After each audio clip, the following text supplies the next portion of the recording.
Hello everyone. Hope आपका दिन अच्छा चल रहा होगा। आज मैं आप लोग को टाइम वैल्यू ऑफ मनी पढ़ाने वाली हूँ।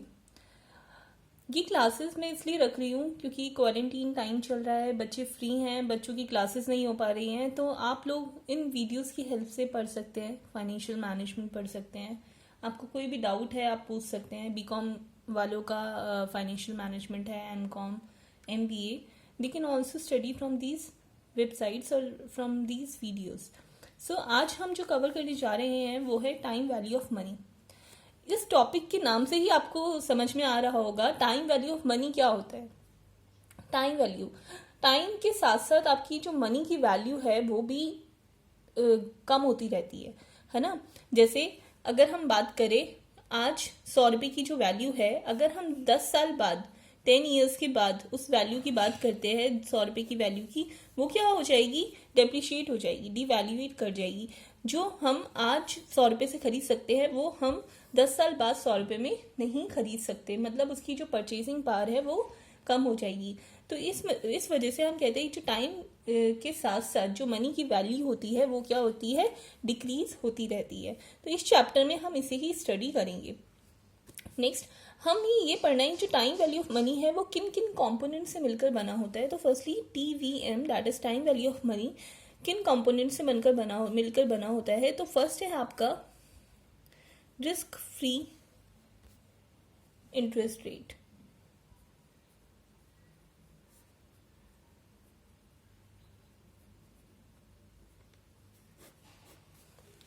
देखिए, जब भी हम टाइम वैल्यू ऑफ मनी निकालते हैं तो हमें फर्स्टली जो कंसीडर करना है that is risk free interest rate, जो कि हमें हर कंडीशन में मिलना ही मिलना है। चाहे हम किसी भी जहाँ पर हमारा बिल्कुल भी रिस्क नहीं होगा वहाँ पर हमें ये रेट तो मिलेगा मिलेगा। जैसे कि अगर हम बैंक में पैसा जमा करते हैं तो हमें एक रिस्क फ्री इंटरेस्ट रेट तो मिलता ही मिलता है। That is compulsory for us, that is कि हमें बिना रिस्क के, विदाउट एनी रिस्क हमें मिलेगा। ठीक है। अगर मान लीजिए, अब देखिए यहाँ पर एक टाइम फैक्टर भी है। ठीक है। तो अब अगर आज की बात करें तो आज इन्फ्लेशन का कम है, बट अगर हम आगे फ्यूचर की बात करेंगे तो इन्फ्लेशन हमारा बढ़ जाएगा और हमारी परचेजिंग पावर कम हो जाएगी। तो हमें इस रिस्क फ्री इंटरेस्ट रेट के साथ हमें एक इन्फ्लेशन रेट को भी कंसीडर करना पड़ता है। इसको भी हम TVM में कंसीडर करेंगे, that is inflation rate. Next जो हमें कंसीडर करना है दैट इज थर्ड पॉइंट। अब देखिए 10 साल की बात है या 4-5 साल की बात है, फ्यूचर की हम बात कर रहे हैं, और फ्यूचर क्या होता है? हमारा अनसर्टेन होता है, दैट इज अनप्रिडिक्टेबल, जिसे हम प्रिडिक्ट नहीं कर सकते। ठीक है। तो अब जब भी अनसर्टेनिटी होती है, रिस्क हमारा बढ़ जाता है। जब हम रिस्क ले रहे हैं तो हमें रिस्क पे कुछ प्रीमियम भी मिलना चाहिए। तो थर्ड फैक्टर जो होता है दैट इज रिस्क प्रीमियम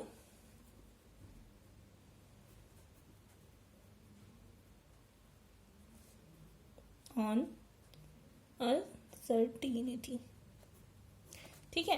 तो ये जो 3 कंपोनेंट्स हैं, इनसे मिलकर आपका टाइम वैल्यू ऑफ मनी बनता है। ठीक है। अब नेक्स्ट जो हम करने जा रहे हैं, अब हम पढ़ेंगे फ्यूचर वैल्यू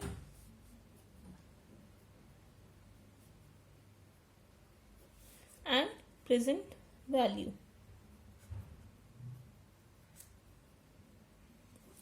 अब फ्यूचर वैल्यू और प्रेजेंट वैल्यू क्या होती है? देखिए, अगर हमने आज 1000 रुपये जमा किए हैं, ठीक है, तो हमें उस पर कुछ 1000 रुपये हमने इन्वेस्ट कर दी कहीं पर, तो हमें कुछ इंटरेस्ट, हमें कुछ मिलेगा उसके ऊपर, हमें कुछ कैश इन्फ्लोज आएंगे हमारे कुछ साल तक, और हमें हमें ये देखना है कि 5 साल तक उसकी वैल्यू कंपाउंड होकर हमारी वैल्यू बढ़कर कितनी हो गई। तो उसमें हम क्या फाइंड आउट कर रहे हैं? फ्यूचर वैल्यू, कि फ्यूचर में उसकी वैल्यू कितनी हो जाएगी, that is future value.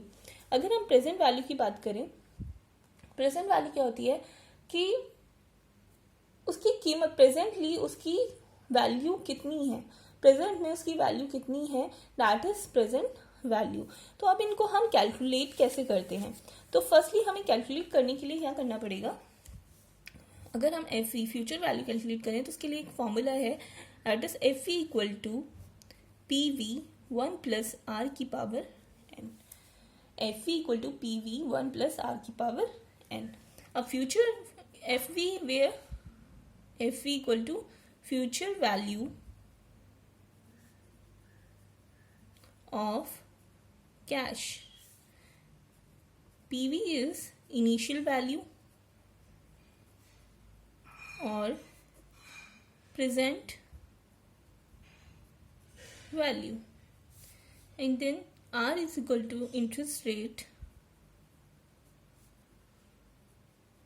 per annum, and N equal to life of project और number of years.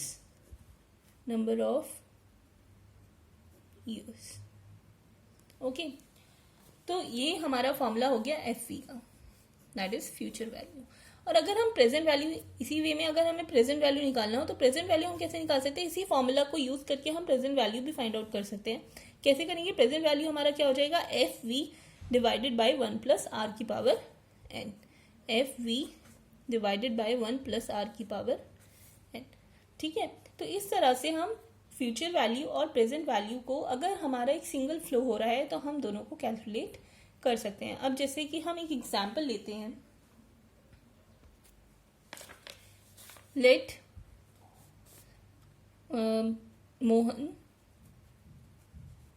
Mohan has invested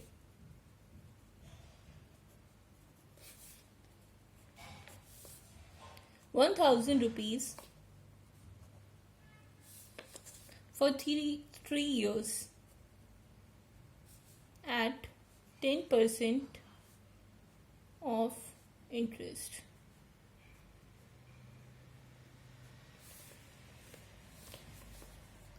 Then what will be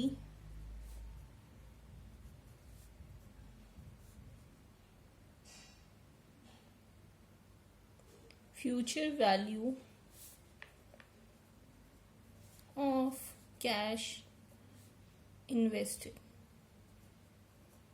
ठीक है, मान लीजिए मोहन है, मोहन ने 1,000 जमा कराए हैं, इन्वेस्ट किए हैं 3 साल के लिए 10% की इंटरेस्ट रेट से, and we want to find out the future value of that cash. So what we have to do, we have to apply the formula that is F equal to P V 1 plus R की power N. ठीक है, अब यहाँ पर PV क्या हो गया? PV that is the money invested. तो F V equal to PV क्या हो जाएगा? 1,000 1 प्लस आर. आर क्या है यहाँ पर? 10%. तो 1 प्लस आर. आर को हम क्या लेंगे? आर हमेशा परसेंट में है तो इसे लिखेंगे 10 अपॉन 100 पावर 3. अब 1000 ये हो जाएगा 1 प्लस 0.103 1000 1.103. इसे आप जब कैलकुलेट करेंगे you will find the future value of that cash. It will be like 1331.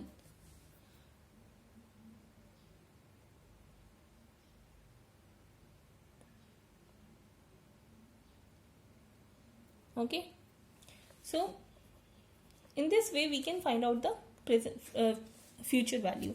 Now if you want to find out the present value of cash, so take another example.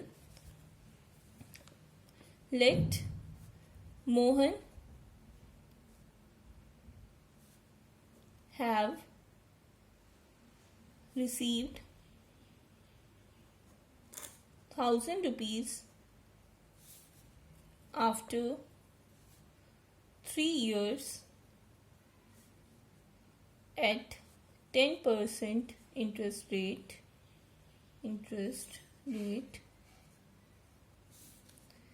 Find out its present value. तो हमें अगर present value निकालनी है तो हम कैसे निकालेंगे?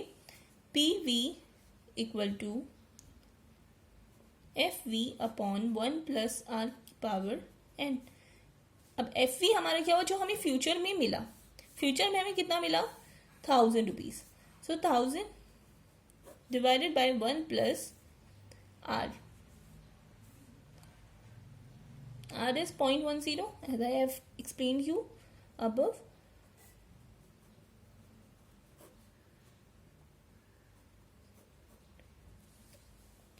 जब आप इसे सॉल्व करेंगे तो आपको प्रेजेंट वैल्यू मिल जाएगी।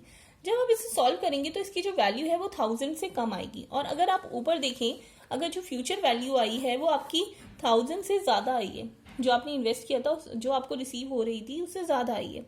ठीक है, तो हमेशा जो फ्यूचर वैल्यू होती है वो कंपाउंड होती है। ठीक है, और जो प्रेजेंट वैल्यू होती है वो क्या होती है, डिस्काउंट होती है। ठीक है, तो होप आपको समझ में आ गया होगा प्रेजेंट वैल्यू और फ्यूचर वैल्यू। प्रेजेंट वैल्यू हम कैसे कैलकुलेट करते हैं और फ्यूचर वैल्यू हम कैसे कैलकुलेट करते हैं। ठीक है, सो आज के लिए हम इतना ही सफिशिएंट रखते हैं। होप आपको समझ में आया होगा, और अगर आपको नहीं समझ में आया है तो आप मुझे कमेंट कर सकते हैं, मुझसे पूछ सकते हैं, और please subscribe my channel if you want some more videos, or I will continuously provide you some valuable information or valuable videos so that it can help you in your quarantine time. Okay, thank you students.